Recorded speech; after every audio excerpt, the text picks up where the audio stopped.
कोबी चिरून घ्यायचा. त्यानंतर आपल्यात मकाचं पीठ नसलं तर त्याच्यात पोह्याचं पीठ टाकायचं. पुन्हा मैदा टाकायचा.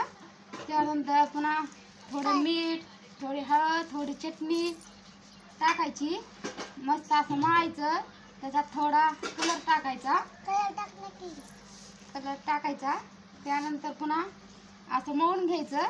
बघा आपलं अंगचं पाणी सुटत आहे त्याला. बघा कसं ओलं झालंय. लागन तसं पाणी टाकून घ्यायचं. पाणी असं टाकून घ्यायचं लागन तसं.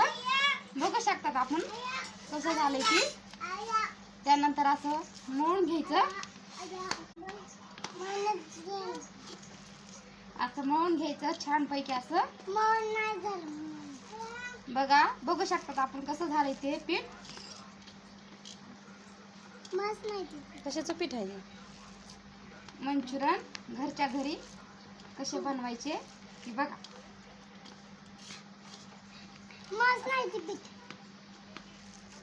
बघा असं घट्ट करायचं. असं घट्ट करून